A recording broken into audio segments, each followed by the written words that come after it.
Hello everyone. Good morning सभी को। I hope आप लोग सभी बढ़िया होंगे एंड अपनी पढ़ाई अच्छे से कर रहे होंगे। तो चलो इसको कंटिन्यू करते हैं। तो आज का लेक्चर रहेगा हमारा 18 नवंबर शिफ्ट 2। तो ये हमारी पहली प्रॉब्लम रहेगी एंड ये काफ़ी अच्छी प्रॉब्लम है। तो चलो इसको रीड करते हैं। A shopkeeper sells an article at a discount of 12%। Had he given only a 5% discount he would have earned 504 more as a profit if the cost price of the article is 3000 rupees, then find the mark price। तो यहाँ पर हिंदी में देख सकते हो आप। तो देखो प्रॉब्लम स्टेटमेंट बोल क्या रही है हमारी। एक मेरे पास शॉपकीपर है, तो वो क्या करता है, उसके पास कोई आइटम है, तो आइटम होगा तो उसका कुछ सीपी भी होगा, ठीक है। एंड ये सीपी की वैल्यू उसने दी है कितनी, 3000 रुपये, 3000 रुपये, ठीक है। इसने फिर क्या किया, इस सीपी से मार्कअप करके कुछ इंक्रीज करके, यहाँ पर कुछ इंक्रीज करके उसने एमपी बनाया, ठीक है। अब ये एमपी में क्या करता है, कुछ डिस्काउंट देगा। तो यहाँ पर देखो सबसे पहले ये 12% का डिस्काउंट दे रहा है, तो यहाँ पर 12% का डिस्काउंट इसने दे दिया। तो यहाँ पर कुछ सेलिंग प्राइस आएगा, लेट्स से सेलिंग प्राइस 1, ठीक है। अब ये क्या बोल रहा है कि ये 12% का डिस्काउंट ना देके अब क्या करे यहाँ से, तो ये करेगा 5% का डिस्काउंट देगा, 5% का डिस्काउंट देगा, ठीक है। तो उससे होगा क्या, दूसरा SP2 आएगा। तो यहाँ से एक चीज़ देख सकते हो आप, ये जो SP1 है ना, ये थोड़ा सा कम हुआ SP2 से। ऐसा क्यों, क्योंकि यहाँ पर जो 12% है ना, ये ज़्यादा डिस्काउंट दे रहा है 5% के कंपैरिजन के अंदर, ठीक है। तो इससे होता क्या है, इससे होता ये है कि इन दोनों का डिफरेंस मेरे पास कितना आ जाएगा, 504। 504 क्यों आया, क्योंकि ये यहाँ पर ये क्या बोल रहा है कि 504 ज़्यादा प्रॉफिट होता है। तो CP एंड SP1 के केस में जो प्रॉफिट होगा ना, और CP एंड SP2 के जो केस में जो प्रॉफिट होगा ना, उसमें ज़्यादा कौन सा होगा, तो इसमें ज़्यादा ये नीचे वाला होगा। क्यों, क्योंकि ये डिस्काउंट देखो कम दे रहा है, तो डिस्काउंट कम देगा तो SP की वैल्यू कितनी होगी, ज़्यादा होगी, ठीक है। तो यहाँ से मैं देखो, इसने ये जो CP की वैल्यू दी है ना, इसका कोई भी यूज़ नहीं है। क्यों, क्योंकि इसने मार्क प्राइस पूछा है यहाँ पर। तो मार्क प्राइस पूछा है, तो यहाँ से देखो ये 12% का डिस्काउंट दे रहा है, यहाँ पर 5% का डिस्काउंट दे रहा है। तो यहाँ से मैं बोल सकता हूँ कि जो 504 की वैल्यू है ना, ये क्या रिप्रेजेंट कर रही है, तो ये रिप्रेजेंट कर रही है MP के ऊपर इन दोनों का डिफरेंस, मतलब 7% डिस्काउंट की वैल्यू को। तो ये वैल्यू मेरी 504 को रिप्रेजेंट कर रही है। तो यहाँ से सिंपली मैं हमारा MP निकाल सकता हूँ। तो MP की वैल्यू कितनी होगी, तो MP की वैल्यू देखो ये होगी मेरी 504, एंड नीचे क्या आएगा मेरा 7, एंड इधर कितना आएगा मेरा 100। तो यहाँ से देखो इसको काटते हैं, 7 7 49, 2 सॉरी 1 50 14, 7 दूनी 14, तो ये आएगा मेरे पास 72 एंड 00, ये आएगा 7200। तो ऑप्शन ए मेरा इस केस में राइट आंसर होगा, option A. The mark prices of a pen and pencil are in the ratio 5:6. The shopkeeper gives an 18% discount on the pen if the total discount on both the pen and pencil is 12%. Then the discount offered on the pencil is, तो हिंदी में देख सकते हो आप। तो यहाँ पर देखो इसने बोला क्या, इसके पास एक पेन है एंड पेंसिल है, तो इनकी कुछ अमाउंट होगी, सॉरी अमाउंट नहीं, एक तरीके से नंबर बोल सकते हैं। तो इनके नंबर इसमें गिवन है, तो ये लेट से मैं ये मान लेता हूँ कि 5 यूनिट मेरा नंबर है किसका, पेन का, एंड N2 मेरा क्या है 6, मतलब 6 यूनिट है मेरी किसकी, पेंसिल की। ये एक्चुअल नंबर नहीं है, ये क्या है, इनका रेशियो है, ठीक है। अब इसने क्या बोला कि ये शॉपकीपर है ना, ये करता क्या है, जो पेन है ना मेरा एक पेन, उसको 18% के डिस्काउंट पे बेचता है। तो 18% के डिस्काउंट पे बेचेगा, तो एक तरीके से उसे लॉस मान लो, मार्क प्राइस से लॉस ही होगा ना एक तरीके से। तो यहाँ से मैं बोल सकता हूँ कि जो मेरा पेन है ना, पेन उसके नंबर में 5 मान लूँ, एंड जो डिस्काउंट दे रहा है ना, वो डिस्काउंट वो कितना दे रहा है, वो दे रहा है माइनस का 18%, ठीक है। अब दूसरा आता है पेंसिल। पेंसिल का हमें पता नहीं, बट लेकिन क्वांटिटी पता है उसकी कितनी है 6, एंड यहाँ से ये वैल्यू हमें यहाँ से निकालनी है। इसने यही पूछा है कि डिस्काउंट कितना दिया पेंसिल के ऊपर, एंड जो टोटल डिस्काउंट है मेरे पास, टोटल मतलब पेन प्लस में पेंसिल, तो ये टोटल यूनिट कितनी होगी, तो 5 + 6 मतलब 11। इन 11 के ऊपर मेरा कितना होना चाहिए, ये 12% का डिस्काउंट होना चाहिए, 12% का, ठीक है। तो कभी भी ऐसी चीज़ें आती है ना कि मेरे पास नंबर ऑफ क्वांटिटीज गिवन हो, एंड उनके ऊपर मेरे पास कुछ वेट गिवन हो, डिस्काउंट हो या फिर प्रॉफिट हो एक तरीके से, तो हम इसके अंदर वेटेड वाला फॉर्मूला लगाते हैं। वो कैसे लगाते हैं, तो वो हम इस तरीके से लगाते हैं कि जो मेरा रिजल्टेंट है ना, रिजल्टेंट कितना है 12%, तो 12% एंड कितने आइटम्स के ऊपर 11 आइटम्स के ऊपर, ये इक्वल होगा किसके इक्वल, ये होगा मेरा 18, किस पे दिया है मैंने 5 पेन के ऊपर दिया है, तो ये आएगा 5 एंड प्लस में पेंसिल कितनी है मेरी, पेंसिल है मेरी 6 एंड पूछा क्या है इसने कि इस पे कितना डिस्काउंट दिया है, तो लेट से x मैं इसको मान लेता हूँ, तो ये है मेरा x, तो बस x की वैल्यू यहाँ से निकालनी है, ठीक है। तो ये वैल्यू कितनी होगी, ये होगी 132 एंड यहाँ पर कितना होगा 18 पंजू 90 एंड ये हुआ मेरा 6x, तो ये वैल्यू आएगी 42 बचा यहाँ एंड ये 6 नीचे आएगा, तो x की वैल्यू कितनी आएगी 7, तो 7% का यहाँ पर डिस्काउंट दिया था किसके ऊपर, पेंसिल के ऊपर, तो ऑप्शन ए मेरा इस केस में राइट आंसर होगा, ऑप्शन ए। आपको ये चीज़ें लिखने की जरूरत नहीं है, आपको तो डायरेक्ट ये वाली चीज़ लिखनी है यहाँ से, ठीक है, ये तो समझाने के लिए मैंने यहाँ पर लिखा था। नेक्स्ट पे चलते हैं। In a warehouse there are 3 stacks of bricks. The average weight of the bricks in stack A is 112.5 kg and stack B के अंदर कितना है 118.75 एंड stack C के अंदर कितना है 107.25। तो ये इन तीनों स्टैक्स का क्या है मेरे पास, एवरेज वेट है, ठीक है, एवरेज वेट है। If stack A has 12 bricks, stack B के अंदर कितनी है 8 एंड स्टैक सी के अंदर कितनी है 16 ब्रिक्स है। Find the overall average weight of all bricks in the warehouse, ठीक है, तो हिंदी में देख सकते हो आप, तो ये भी हमारे वेटेड एवरेज वाली प्रॉब्लम है। तो इसका फॉर्मूला हमारे पास कितना होता है, तो होता है resultant average equals to N1 A1 plus में N2 A2 प्लस में N3 A3 एंड डिवाइड में कितना आता है मेरे पास, डिवाइड में आता है N1 प्लस में N2 प्लस में N3। तो ये हमारे पास एक फॉर्मूला होता है वेटेड फॉर्मूला, तो इसी का यहाँ पर यूज़ करेंगे हम। तो एक चीज़ यहाँ पर ये है कि कभी भी रिजल्टेंट एवरेज निकालने के लिए हम अगर वेटेड एवरेज का फॉर्मूला लेते हैं ना, तो ये जो N1 N2 एंड N3 है ना, इनका हम रेशियो यहाँ पर यूज़ करते हैं, क्योंकि एक्चुअल वैल्यू लार्ज हो सकती है, उस केस में मल्टीप्लाई करना थोड़ा सा डिफिकल्ट हो सकता है, तो उस केस में हम क्या करते हैं, इनका रेशियो ले लेते हैं। तो यहाँ पर देखो 12, 8 एंड 16, इनका रेशियो कितना होगा, तो 4 से जा रहा है, 4 तिया 12, 4 दूनी 8 एंड 4 चौक 16। तो स्टैक ए के अंदर मेरे पास 3 ब्रिक में मान लेता हूँ, बी के अंदर मैं 2 मान लेता हूँ एंड सी के अंदर 4 मान लेता हूँ। तो अप्लाई करते हैं इसे, तो यहाँ पर देखो 3 इंटू यहाँ पर कितना था, ए का था 112.5 प्लस में 2 इंटू 118.75 प्लस में 4 इंटू ये था मेरा 107.25 एंड नीचे कितना आएगा मेरा, तो नीचे देखो इन तीनों को ऐड कर देंगे, तो 4 और 3 7, 7 प्लस 2 9, तो 9 नीचे आ जाएगा मेरा। तो यहाँ से देखो मल्टीप्लाई करते हैं इसे, तो 5 तिया 15, एक इधर है 6 1 7 एंड इधर हुआ 3 एंड इधर हुआ 3, इसमें हमें ऐड करना है, डबल करेंगे इसका तो 150 एंड इधर कितना है मेरे पास 1, 8 दूनी 16 1 17, 1 3 एंड 2 प्लस में इधर कितना आएगा, तो ये आएगा 00, इधर आया मेरे पास 1, 7 चौक 28 रे 29, 29 आ गया एंड इधर आ गया 4, तो नीचे क्या है मेरा 9। तो यहाँ से सम करते हैं इसे, तो देखो 5 5 1 आया मेरे पास, तो यहाँ पर आया 0 0 1, 9 1 10, 10 और 7 17, 17 और 7 17 और 7 24, तो 24 का 4 आया 2, 2 4 4 और 3 7, 7 और 3 10, तो 10 का आया 0 1, 3 और 1 4, 4 और 2 6, 6 और 4 10, तो ये वैल्यू ये आएगी और नीचे कितना आएगा 9। तो 9 से डिवाइड करते हैं, तो आया 9 एकम 9, 9 एकम 9, फिर 9 एकम 9, फिर कितना बचा, तो 111 के लगभग मेरा आंसर आना चाहिए। तो ऑप्शन ए ही मेरा एक ऐसा मात्र ऑप्शन है जो कि 111 से स्टार्ट हो रहा है, तो ऑप्शन ए यहाँ पर करेक्ट होगा, option A. Which of the following is the largest 3 digit number that is a perfect square.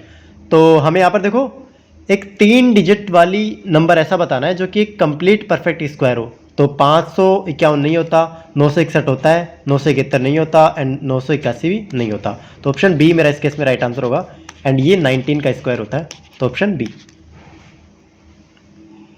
A started a business with 30,000. B joined after 6 months with 40,000. At the end of the year, what is the profit sharing ratio? तो हिंदी में देख सकते हो आप। तो यहाँ पर देखो एक बिजनेस के अंदर मेरे पास 2 पर्सन है, A एंड B, ठीक है, ये है A ये है B। तो स्टार्टिंग के अंदर होता क्या है कि ये जो ए है ना मेरा, ये 30,000 रुपीज़ लेके आता है। एंड उसके बाद में क्या होगा, जैसे ही 6 महीने तक ये इन्वेस्ट कर लेगा ना, उसके बाद में बी ज्वाइन करेगा 6 महीने बाद में, कितने रुपए, 40,000। तो 1 साल के बाद में मुझे ये बताना है कि इनका प्रॉफिट शेयरिंग रेशियो कितना होगा। तो ये जो ए था ना, इसने पूरे 1 साल के लिए इन्वेस्ट किया, एंड ये जो बी है इसने 6 महीने के लिए इन्वेस्ट किया। तो यहाँ से मैं बोल सकता हूँ कि 6 के 2 पेयर होंगे, या फिर ऐसे लिख देते हैं कि ये 12 मंथ हो गए एंड ये 6, तो कट के 2:1 का रेशियो ही आएगा यहाँ पर, ठीक है। बाकी देखो के से के गया एंड 0 से 0 गया, यहाँ पर आया 3 दूनी 6 एंड यहाँ पर कितना है मेरा 4, तो ये हुआ 3:2। तो 3:2 जो कि मेरा इन्वेस्टमेंट इनटू टाइम का रेशियो है, इसी को हम क्या बोलते हैं, प्रॉफिट। तो ये होगा मेरा 3:2। तो ऑप्शन डी मेरा इस केस में राइट आंसर होगा, option D. If sine A plus B equal to sine A cos B plus में cos A sine B, then the value of sine 75 degree is. तो हिंदी में देख सकते हो। तो यहाँ पर देखो इसने एक फॉर्मूला लिख दिया, हमारा एडवांस फॉर्मूला जो कि पता होता है सबको। तो हमें इस केस में साइन 75 की डिग्री यहाँ पर वैल्यू निकालनी है, ठीक है। जैसे हम साइन 75 की वैल्यू निकालेंगे ना, वैसे ही हम साइन 15 डिग्री की वैल्यू निकाल सकते हैं। यहाँ पर साइन को भी भूल सकते हैं, क्योंकि हर ट्रिग्नोमेट्रिक फंक्शंस के केस में हम 15 डिग्री एंड 75 डिग्री ऐसे ही यूज़ करके बनाते हैं, ठीक है। कैसे बनाएंगे देखो, अगर हमें 75 की वैल्यू निकालनी होगी ना, तो हम इसको 2 पार्ट के अंदर डिवाइड करेंगे। कैसे कैसे, एक पार्ट होगा मेरा 45 डिग्री एंड दूसरा कितना होगा मेरा, एंड दूसरा मेरा होगा 30 डिग्री, ठीक है। ये 2 पार्ट होंगे। अगर हमें 15 डिग्री बनाना होगा ना, तो हमें करना कुछ नहीं है, ये जो प्लस का साइन है ना, इसको हम नेगेटिव के अंदर कन्वर्ट कर देंगे। तो 45 माइनस का 30 डिग्री, ठीक है। ऐसे ही अगर कोस की वैल्यू हमें निकालनी होगी, कोस 75 या फिर कोस 15 डिग्री, तो हमें इसे साइन को कोस से रिप्लेस कर देंगे, और उसका भी फॉर्मूला हमें पता होना चाहिए। ऐसे ही हम tan और कोट का भी निकाल सकते हैं। एंड बाकी जो कोसेक या फिर हमारा जो सेक है ना, उसकी पूछेगा वैल्यू, तो इसका हमें जस्ट रिवर्स करना है, ठीक है। तो अभी के लिए हम साइन 75 डिग्री की वैल्यू निकालते हैं यहाँ से। तो इसकी वैल्यू कितनी होगी, तो ये होगा साइन 45 डिग्री, कोस आएगा कोस 30 डिग्री, प्लस में यह है मेरे पास कोस 45 डिग्री एंड यहाँ पर आएगा साइन 30 डिग्री। तो साइन 45 डिग्री की वैल्यू कितनी होती है, 1/√2, एंड कोस 30 डिग्री की वैल्यू कितनी होती है, तो ये होती है √3/2, प्लस में कोस 45 डिग्री की वैल्यू कितनी होती है, 1/√2, एंड इधर साइन 30 डिग्री की वैल्यू कितनी होती है, 1/2। तो यहाँ से आप देखोगे नीचे मेरा कितना आएगा, नीचे मेरा आएगा 2√2 एंड ऊपर कितना आएगा √3 प्लस में 1। तो ये मेरा आंसर होगा इस केस में।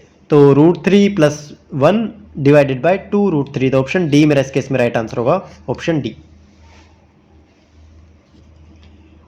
If numbers are in the ratio 2:5:3:4 and the numbers are increased by 20%, 30%, 40% and 10% respectively, find the new ratio। तो हिंदी में देख सकते हो आप। तो यहाँ पर देखो नंबर्स 4 नंबर है मेरे पास, उनका रेशियो गिवन है मेरे पास। इनिशियली रेशियो कितना गिवन है, ABCD।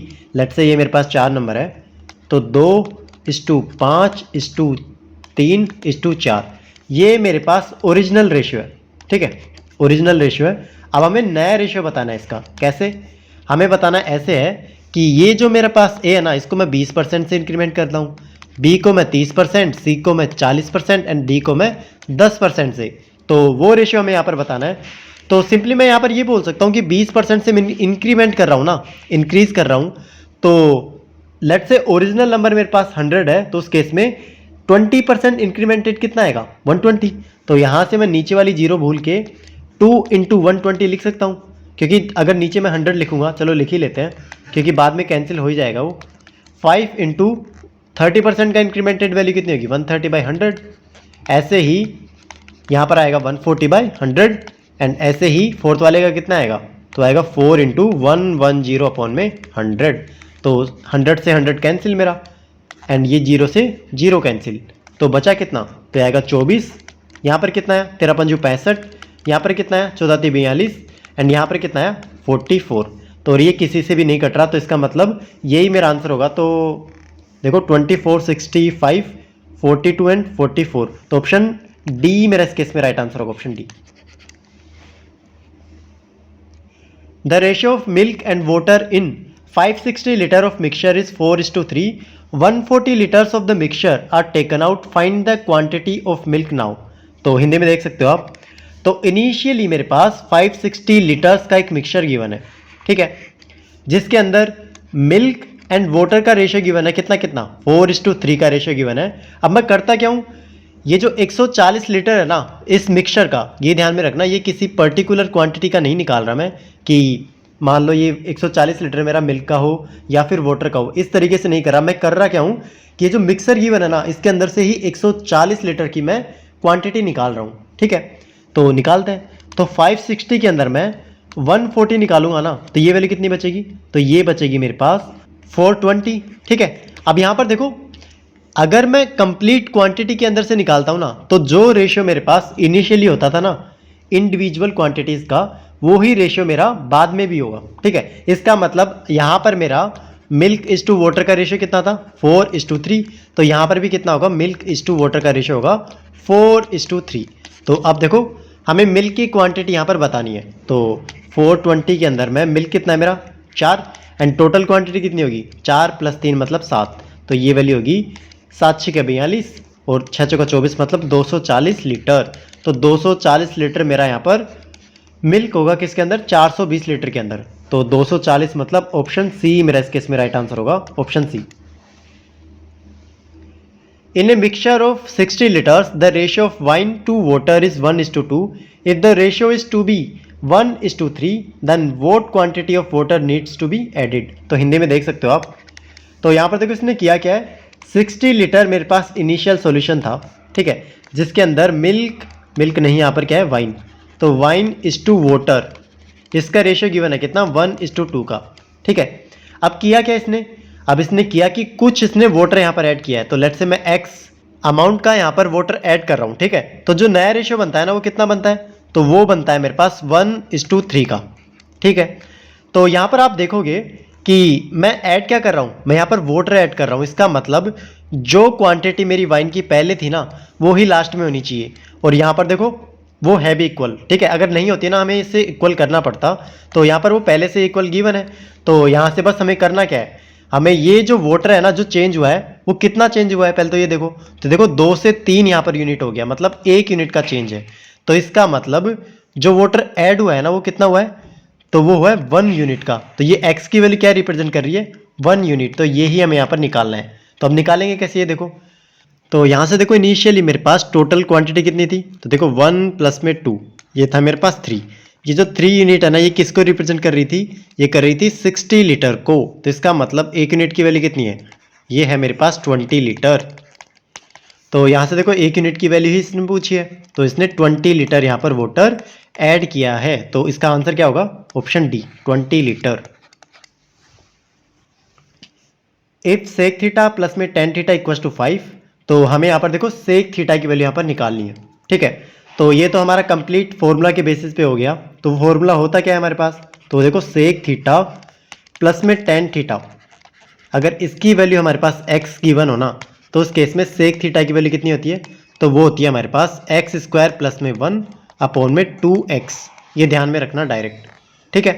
तो पुट करते हैं इसके अंदर, तो सेक थीटा की वैल्यू कितनी होगी, तो ये वैल्यू होगी 5 का स्क्वायर मतलब 25, इसमें 1 ऐड करो एंड नीचे मेरा कितना डिवाइड करना है 2x मतलब 5 × 2 मतलब 10, तो ये वैल्यू आएगी 26/10 जो कि 13/5 होती है। तो इस केस में आंसर क्या होगा, option B 13/5।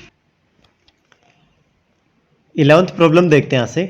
A bike is chasing a car which is 12 kilometre ahead, the speeds of the bike and car are 96 km/h and 60 km/h respectively.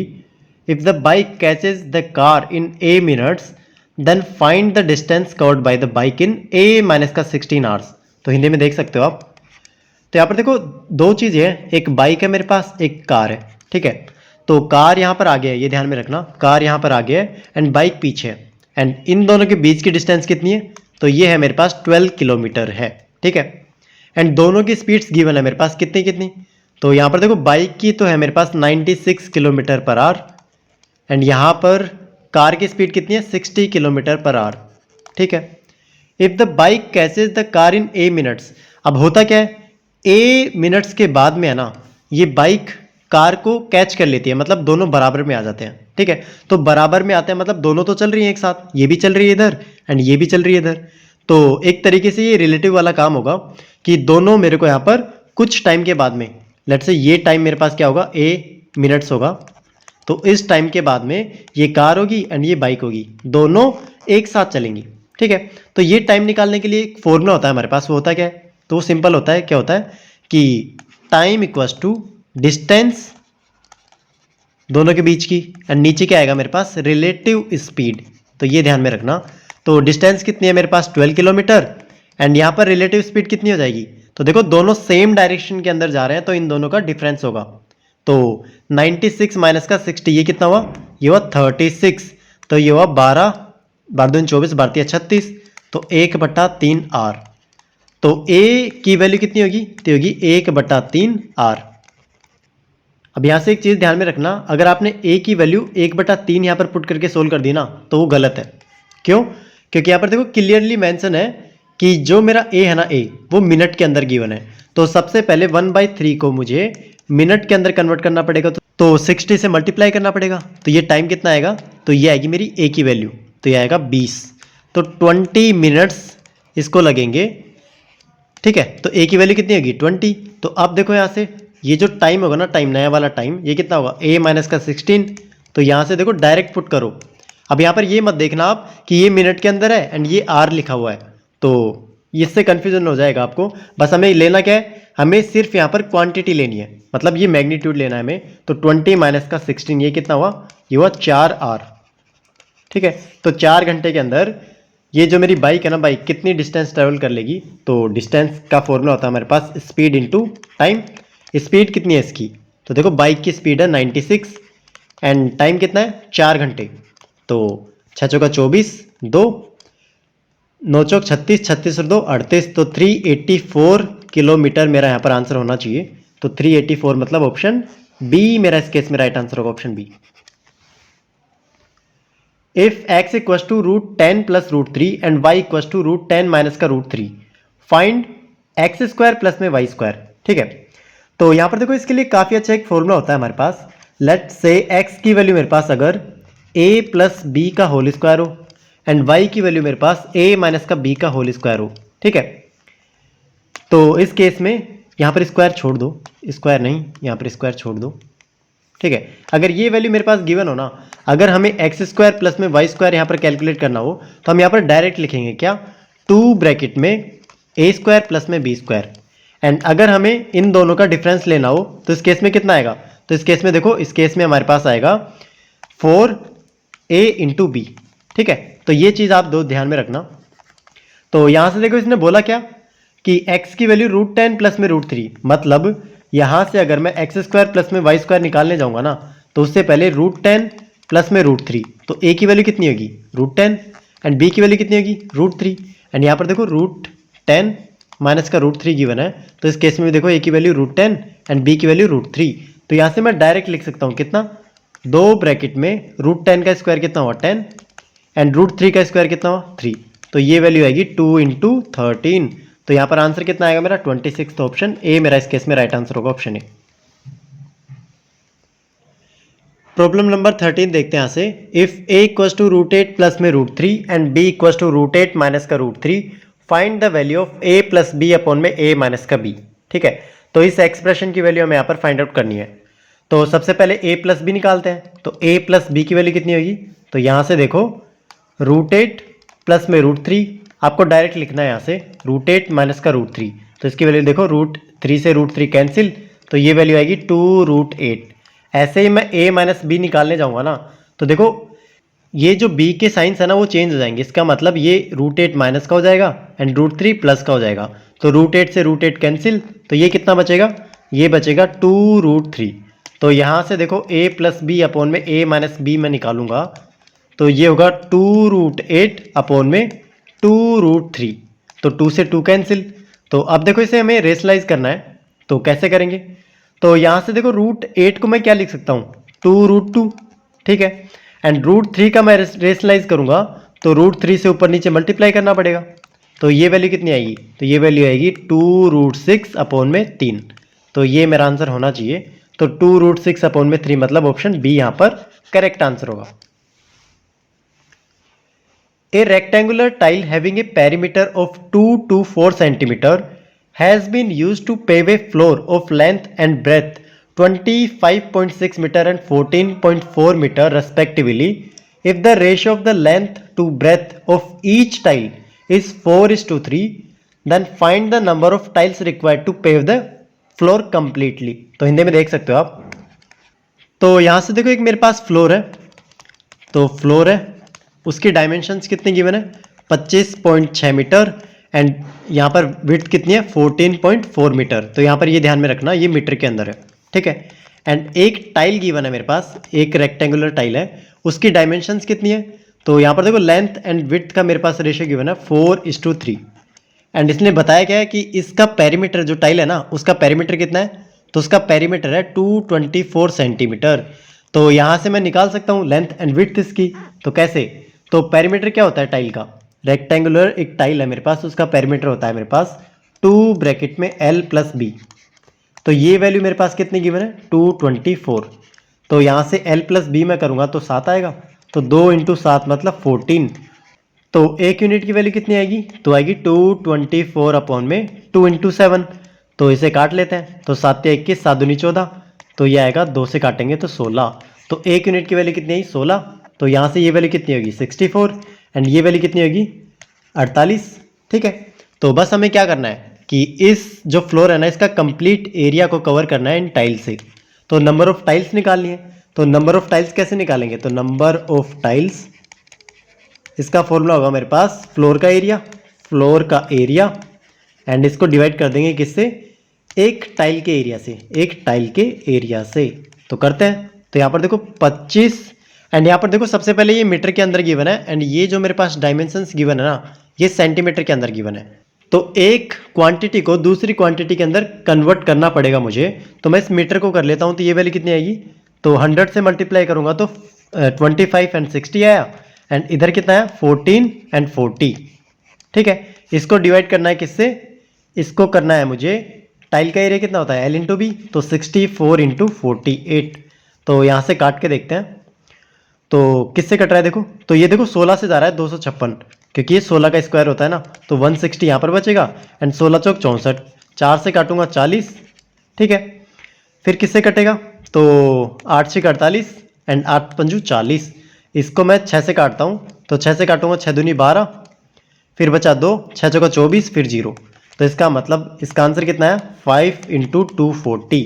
इतनी मेरे पास टाइल्स होंगी, तो ये वैल्यू आएगी 1200।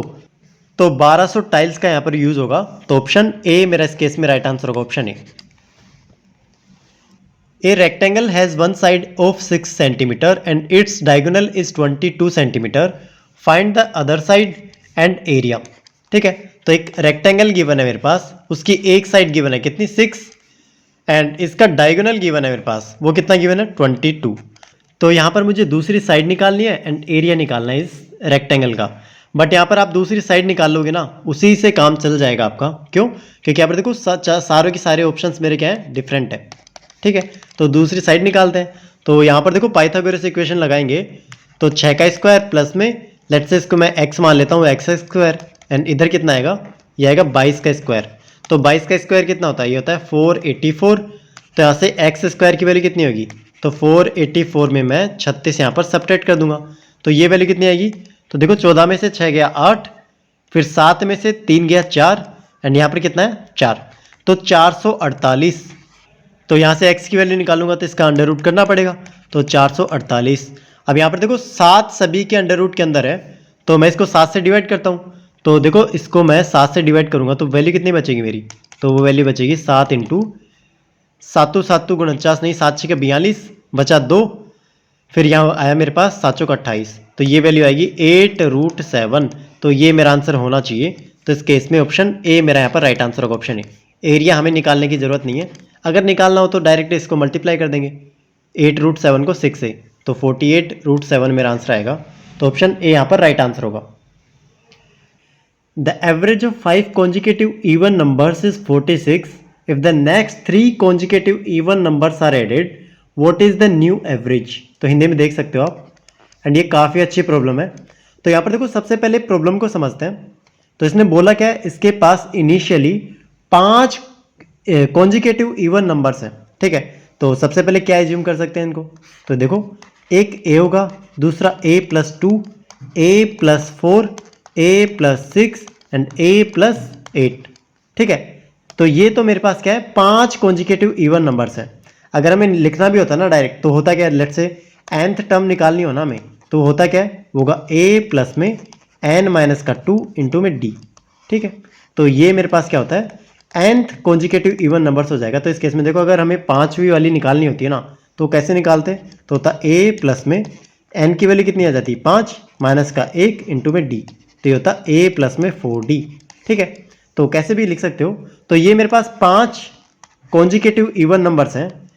अब यहाँ पर देखो इसके अंदर मुझे करना क्या है, जो नेक्स्ट 3 कॉन्जिकेटिव इवन नंबर्स है ना, वो और ऐड करनी है इसके अंदर। तो नेक्स्ट वाली कॉन्जिकेटिव इवन नंबर कौन सा होगा, a प्लस का 10, फिर होगा a प्लस का 12 एंड फिर होगा a प्लस में 14, ठीक है। तो ये 3 मेरे पास नेक्स्ट कॉन्जिकेटिव इवन नंबर्स होंगे, ठीक है। तो हमें इन सभी का एवरेज यहाँ पर निकालना है, टोटल एवरेज कितना होगा, ठीक है। तो एक बात यहाँ पर ध्यान रखना, कभी भी कोई एपी सीरीज गिवन हो ना, तो जैसे कि यहाँ पर एपी ही है कि दो, इनके बीच का डिफरेंस कितना कितना आ रहा है, 2, यहाँ पर भी 2 आ रहा है, ठीक है। तो ये एक एपी ही सीरीज है मेरे पास, और किसी भी एपी सीरीज का हमें एवरेज निकालना हो ना, तो उसका एवरेज कितना होता है, तो वो एवरेज होता है मेरे पास फर्स्ट टर्म प्लस में last term and divided by 2। तो यहाँ से मैं बोल सकता हूँ कि ये जो 5 मेरे पास इनिशियली कॉन्जिकेटिव नंबर्स थे ना, इनका एवरेज कितना होगा, तो पहली टर्म a, लास्ट वाली term a+8 and divided by 2। तो इसकी वैल्यू मेरे पास गिवन है कितनी, 46। तो इसकी वैल्यू गिवन है 46। अब हमें निकालना किसका है, तो हमें नया एवरेज निकालना है, न्यू एवरेज टोटल का। तो यहाँ पर देखो पहली वाली टर्म कितनी आएगी a, लास्ट वाली कितनी आएगी, अब इस केस में लास्ट वाली होगी a प्लस में 14 एंड डिवाइड कितना करना है मुझे, 2 से। तो ये मेरे पास नया एवरेज होगा, ठीक है। तो यहाँ से सिंपली देखो यहाँ पर a प्लस में 8 मैं इसको लिख सकता हूँ, कैसे देखो, यहाँ से मैं लिख सकता हूँ 2a प्लस में 8 में अलग कर लूँ एंड 6 में अलग कर लूँ एंड डिवाइड बाय 2। एंड यहाँ से देखो ये होगा 2a प्लस में 8 डिवाइडेड बाई 2 एंड 6 को मैं 2 से डिवाइड करूँगा तो ये वैल्यू आएगी 3। एंड ये वैल्यू जो है ना, ये वही तो है 5 स्टार्टिंग के कॉन्जिकेटिव इवन नंबर्स का एवरेज। तो यहाँ पर ये वैल्यू कितनी आएगी 46 एंड प्लस में 3, ये आएगा 49, ठीक है। ये तो मैंने लिख के समझा है। अगर आपको ये चीज़ पता होती ना कि फर्स्ट टर्म प्लस में लास्ट टर्म डिवाइडेड बाई 2 इसका एवरेज होता है, तो आपको डायरेक्ट ये लिखना था कि 2a प्लस में 8 बाई 2 की वैल्यू कितनी है 46। तो यहाँ से बस मुझे 3 ऐड करना होता, ठीक है। ये वाली वैल्यू 3 ऐड करनी होती 6/2। तो यहाँ पर वैल्यू कितनी आएगी 49। तो इसका मतलब ऑप्शन बी मेरा इस केस में राइट आंसर होगा, option B. A population falls by 12% in the first year, by what percentage must is increase in the second year so that at the end of the second year the population is exactly the same as the original।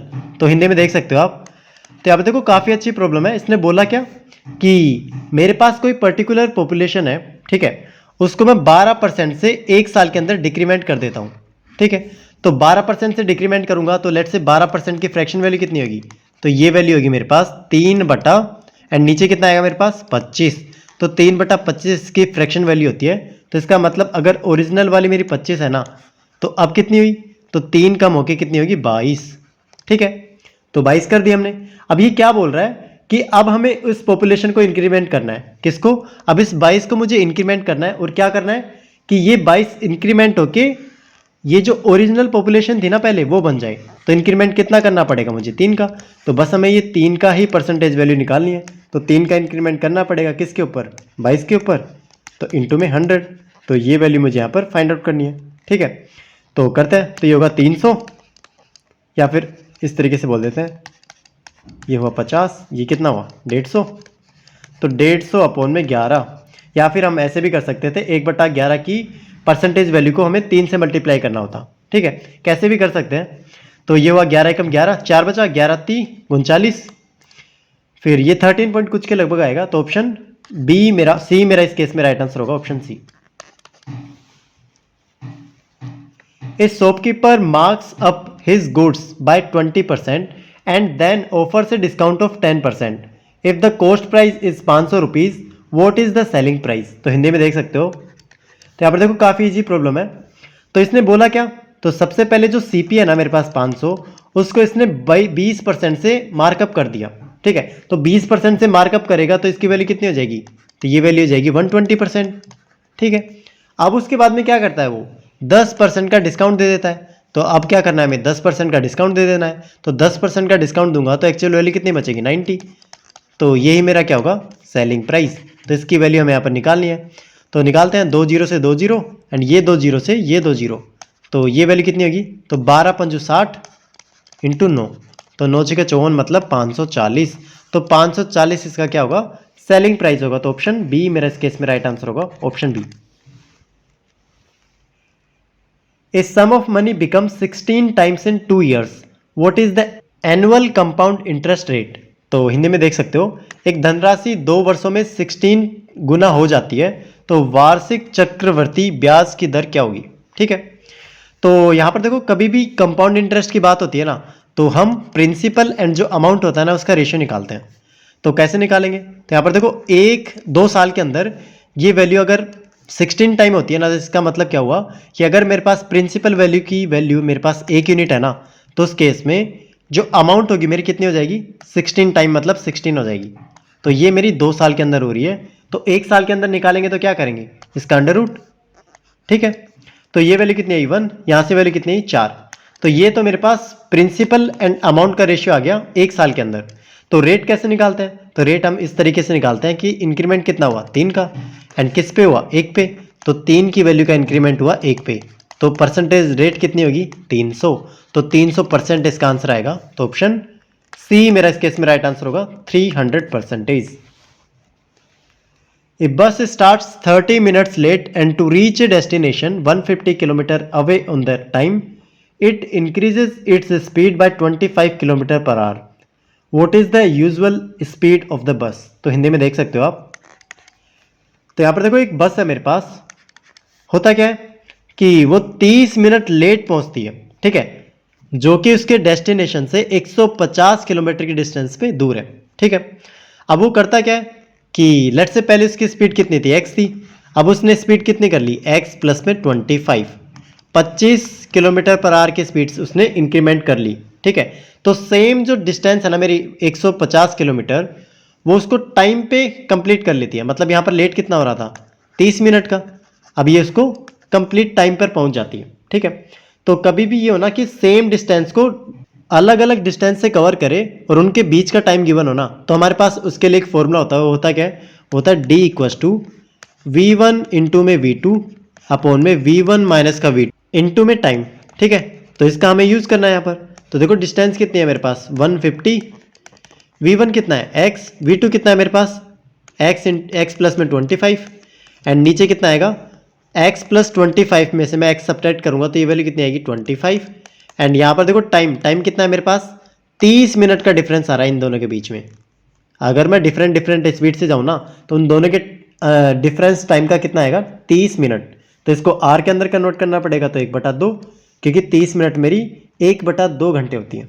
ठीक है, तो यहाँ से बस इसे solve करना है। तो यहाँ से देखो कैसे करेंगे, तो 25 दूनी 50, ये उधर जाएगा, तो x इंटू में x प्लस 25, इसकी वैल्यू कितनी होगी, तो ये वैल्यू होगी 150 इंटू में 50। ठीक है, अब यहाँ से देखो आप इसको मल्टीप्लाई करके फिर सोल्व कर सकते हो, या फिर हम ऑप्शन के थ्रू जा सकते हैं। ठीक है, वो हमारे लिए थोड़ा इजी रहेगा। तो देखो सबसे पहले 70 पुट करते हैं, तो 70 इंटू ये कितना हुआ 95, तो ये वैल्यू मेरे को यहाँ पर कितना देगी, तो 15×75 एंड 00 7500 देगी क्या। तो यहाँ पर देखो मल्टीप्लाई करके देखते हैं, तो 7×5 मतलब दूसरी जो यूनिट डिजिट होगी ना, मतलब टेंस वाली डिजिट होगी, वो मेरी यहाँ पर 5 आ रही है, तो ये आंसर नहीं हो सकता। ठीक है, 75 पुट करके देखते हैं, तो 75 इंटू यहाँ पर आया 100, तो ये मेरे को देखो 7500 दे रहा है, तो इसका मतलब यही मेरा आंसर होगा। तो 75 किलोमीटर पर आवर मेरा आंसर होगा यहाँ पर। 21 देखते हैं यहाँ पर, in a cricket series team A had a winning rate of 70% after playing x matches, then they lost 20 matches consecutively and their winning rate fall to 50%. Find the total matches played by team A before the losing streak. तो हिंदी में देख सकते हो आप। तो यहाँ पर देखो एक क्रिकेट सीरीज के अंदर होता क्या है कि जो टीम ए है ना उसकी विनिंग रेट कितनी है 70%। और वो कब है, एक्स मैचेस खेलने के बाद, ठीक है। तो यहाँ से मैं बोल क्या सकता हूँ कि जो उन्होंने विन करे हैं ना मैच, वो कितने करे हैं, तो वो करे हैं एक्स तो मैचेस खेले उन्होंने एंड 70% उनकी विनिंग रेट है। तो इसका मतलब 70% से मैं इसे मल्टीप्लाई कर दूंगा ना, तो इतने मैच उन्होंने जीते हैं, ठीक है। तो ये वैल्यू कितनी होगी, तो 0.7x, ठीक है। अब होता क्या है कि 20 मैचेस वो हार जाते हैं, तो उससे होगा क्या कि जो उनकी विनिंग रेट होगी ना वो 50% से गिर जाएगी। तो यहाँ से मैं बोल सकता हूँ कि पहले वो एक्स मैचेस खेल रहे थे, तो अब कितने खेलेंगे, तो अब खेलेंगे एक्स प्लस का 20, ठीक है। तो अब जो विनिंग रेट होगी ना वो कितनी होगी, वो 50% हो गई। तो यहाँ से इसकी विन मतलब जितने मैच जीते थे ना वो कितने हुए, तो वो हो गए हमारे पास 50%, किसका, एक्स प्लस 20 का। तो ये वैल्यू होगी 0.5 एंड एक्स प्लस का 20। अब यहाँ से देखो ये जो 20 मैचेस थे ना ये तो सारे के सारे वो हार रहे थे, तो इसका मतलब जितने मैच उन्होंने पहले जीते थे ना अभी भी उतने ही हैं उनके, क्योंकि ये जो 20 एक्स्ट्रा मैचेस आए ना ये सारे के सारे मैचेस उन्होंने हारे हैं। तो इसका मतलब ये जो 0.7x है ना ये इक्वल होना चाहिए किसके, 0.5x प्लस 20, क्योंकि दोनों की वैल्यू क्या है यहाँ पर सेम है। तो यहाँ पर होगा 0.7x, ये वैल्यू आएगी 0.5x प्लस में, एंड इसकी वैल्यू कितनी होगी, 5 दूनी 10, ठीक है। तो यहाँ पर आया 0.2x की वैल्यू कितनी होगी, तो ये वैल्यू होगी 20। तो x की वैल्यू कितनी होगी, तो ये वैल्यू होगी 50। तो मेरा x की वैल्यू कितना आना चाहिए, 50। तो ऑप्शन बी मेरा इस केस में राइट आंसर होगा, ऑप्शन बी। काफ़ी अच्छी प्रॉब्लम थी। A and B together can complete a job in 8 days. If A alone can do it in 16 days, how many days will B alone take? तो हिंदी में देख सकते हो आप। तो यहाँ पर देखो प्रॉब्लम ने बोला क्या, 2 पर्सन है मेरे पास A and B, A and B, ठीक है। तो दोनों काम करते हैं ना एक साथ, तो किसी काम को वो 8 दिन के अंदर कंप्लीट कर लेते हैं, ठीक है। अगर A अकेला उस काम को करे तो वो 16 दिन के अंदर कंप्लीट कर लेता है। तो यहाँ से मैं ये निकाल सकता हूँ कि दोनों का जो एज्यूम्ड वर्क होगा ना वो कितना होगा, तो दोनों का एलसीएम होगा, तो ये होगा 16। तो यहाँ से देखो ये आया मेरे पास 2 एंड ये आया मेरे पास 1। तो यहाँ से मैं बोल सकता हूँ कि जो A प्लस बी है ना उनकी एफिशिएंसी कितनी है 2 एंड जो A है ना उसकी एफिशिएंसी कितनी है 1। तो यहाँ से देखो अब मुझे B का जो टाइम टेक ऑन होगा ना इस कंप्लीट काम को करने के लिए वो हमें यहाँ पर निकालना है। तो सबसे पहले इसकी एफिशिएंसी पता होनी चाहिए। तो एफिशिएंसी कैसे निकालेंगे, तो यहाँ से देखो A प्लस बी की एफिशिएंसी कितनी है 2 एंड A की हमें पता है कितनी है 1, तो B की भी कितनी हो जाएगी 1। तो यहाँ से B की एफिशिएंसी कितनी आएगी मेरे पास 1। तो B का टाइम मैं निकाल सकता हूँ, वो कितना होगा, टोटल वर्क अपॉन में B की एफिशिएंसी ऑफ B। तो टोटल वर्क है मेरे पास 16 एंड B की एफिशिएंसी कितनी है 1, तो ये भी कितना लेगा 16 डेज। तो ऑप्शन ए मेरा इस केस में राइट आंसर होगा 16 days. If the original price of the items is 2050 and the discount is 20%, what will be the final price after the discount? तो हिंदी में देख सकते हो आप। तो यहाँ पर कुछ नहीं करना हमें, ये जो 2050 है ना इस पे मुझे 26% का डिस्काउंट देना है, मतलब 26% में डिस्काउंट दूंगा तो वैल्यू कितनी बचेगी, तो वो बचेगी मेरे पास 74%। तो इसका आंसर आप आराम से निकाल सकते हो। नेक्स्ट पे चलते हैं। If farmer wants to fence a triangular field with sides 60 meter, 111 meter and 123 meter, if the cost of fencing is 18 per meter, what will be the total expenses? तो यहाँ पर देखो हिंदी में देख सकते हो आप, एक किसान मेरे पास क्या करता है, ये जो ट्राइंगुलर फील्ड है ना उसकी उस पर वो फेंसिंग मतलब एक तरीके से बाड़ लगाना चाह रहा है, ठीक है। तो कोई ट्राइंगुलर है इस तरीके से, ठीक है, ये फील्ड है उसका, तो वो एक तरीके से यहाँ पर एक बाड़ लगाना चाह रहा है इस तरीके से, ठीक है। तो इसकी साइड्स मेरे पास गिवन है 60, 111 एंड 123, ठीक है। एंड यहाँ पर देखो कॉस्ट गिवन है कितनी, कि 18 रुपये लगेंगे 1 मीटर के। तो बस हमें टोटल यहाँ पर एक्सपेंसेस निकालना है। तो टोटल एक्सपेंसेस कितना होगा, ये जो ट्रायंगुलर फील्ड है ना इसका पेरीमीटर एंड इसको मुझे 18 से मल्टीप्लाई करना होगा। तो इसका पेरीमीटर कितना होगा, तो तीनों का एडिशन, तो ये वैल्यू होगी 4, फिर 2 प्लस में 1 3, 3 प्लस में 6 कितना हुआ 9, फिर यहाँ पर कितना है 1 प्लस 1 मतलब 2। इसको मुझे 18 से मल्टीप्लाई करना होगा। तो 294 को मुझे 18 से मल्टीप्लाई करना है। तो 8 चौक 32, 3 8 नाम 72, 3 75, 7 8 दूनी 16, 16 और 7 16 और 7 23 एंड यहाँ पर कितना आएगा 294। तो 2 9 9 3 12 1 5 5 2 9 2 5 9 5 2 9 2 ये मेरा ऑप्शन ए यहाँ पर करेक्ट आंसर होगा, ऑप्शन ए। तो इस सेट की लास्ट प्रॉब्लम देखते हैं हम। A triangular piece of land has sides that are in the ratio 3:5:7 with a total perimeter of 300 metre. What are the sides of this land? तो हिंदी में देख सकते हो आप। तो यहाँ पर देखो एक ट्रायंगुलर फील्ड गिवन है, तो उसकी साइड्स जो होंगी ना उनका रेशियो गिवन है 3:5:7 एंड यहाँ पर पेरीमीटर गिवन है कितना 300 मीटर। तो यहाँ से मैं बोल सकता हूँ कि इसका पेरीमीटर कितना होगा, तो ये होगा 7 + 3 10 और 5 15 यूनिट। तो इस 15 यूनिट की वैल्यू कितनी गिवन है 300। तो यहाँ से 1 यूनिट की वैल्यू कितनी है 20। तो यहाँ से साइड्स कौन कौन सी हो जाएंगी मेरी, तो ये साइड्स होंगी मेरे पास 20 को 3 से मल्टीप्लाई करूँगा 60, 20 को मैं 5 से मल्टीप्लाई करूँगा 100 एंड 20 को मैं 7 से मल्टीप्लाई करूँगा 140। तो 60 100 140 मेरा आंसर होना चाहिए। तो ऑप्शन ए मेरा इस केस में राइट आंसर होगा, ऑप्शन ए। तो आज के लिए इतना ही। अगर कोई डाउट वगैरह हो तो आप कमेंट सेक्शन के अंदर पूछ सकते हो। So thank you.